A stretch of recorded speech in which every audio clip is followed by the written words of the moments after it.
At this time, it gives me great pleasure to introduce the President of School of Visual Arts, Mr. David Rhodes.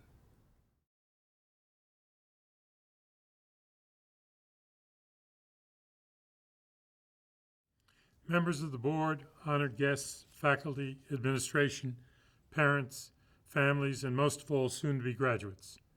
I would like to welcome you to SVA's 46th formal commencement exercises and the second virtual commencement held in honor of the class of 2021 who came to SVA from 30 states, Puerto Rico, and 31 countries. During the last few weeks at SVA, there have been virtual open studios, end-of-the-year shows, thesis presentations, and defenses of the work of the class of 2021. By all accounts, the works look wonderful, and more importantly, those examining the work agree. You have acquitted yourselves with distinction under unique and trying circumstances. It would appear that your futures as artists, designers, teachers, and writers will be challenging but rewarding. The pandemic has undone our lives and the lives of most people on the planet for more than the past year. The final repercussions of its effects are at this point unknown and probably unknowable. There is no easy way to predict what changes we will see as a result in the ensuing decades. The consequences will only become clear in hindsight. There are a few empirical lessons to be drawn based upon the outcomes and relative successes of various interventions.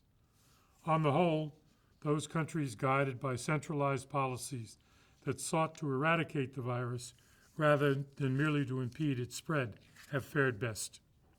The willingness to take strong actions quickly and maintain those actions until the transmission of the virus was reduced to zero have proven to be the most effective solutions, as those countries are well on their way to normalcy and in some cases have achieved it within their own borders. The type of government does not seem to have mattered. What appears to have mattered is the resoluteness with which the measures to control the spread of the disease were applied. On the other hand, those countries that attempted to deal with the virus by encouraging herd immunity have not fared well when compared with their neighbors and have all abandoned the policy.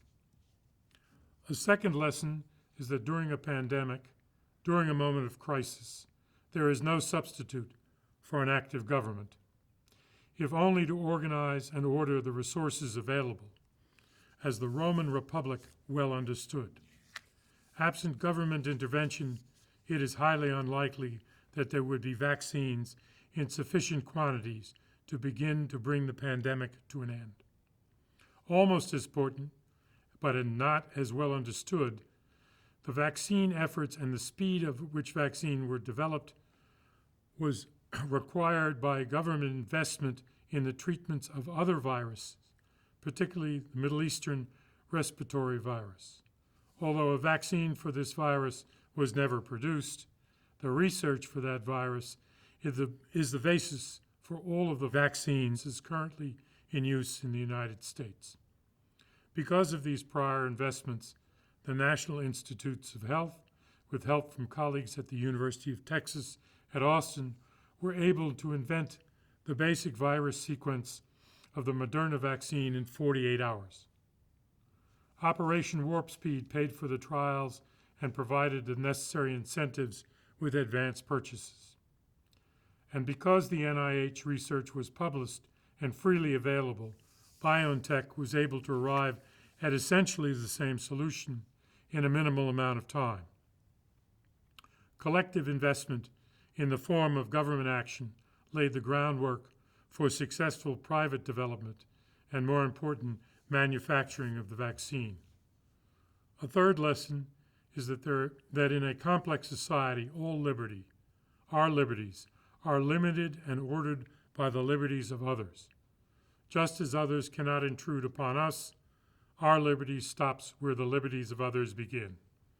This should be obvious, but in a polarized response to the health emergency, it seems to have been lost.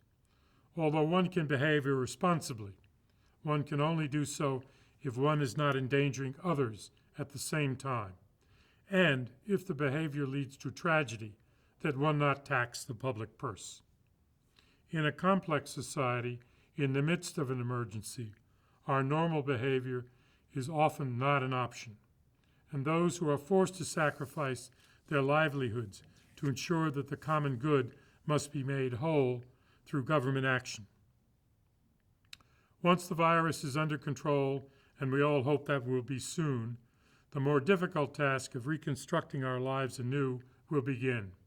And in that task, you as artists, designers, writers, and teachers will have a pivotal role, for you will be the ones to envision how best to move forward, to decide what former necessities can and should be dispensed with, and what former non-necessities are now required.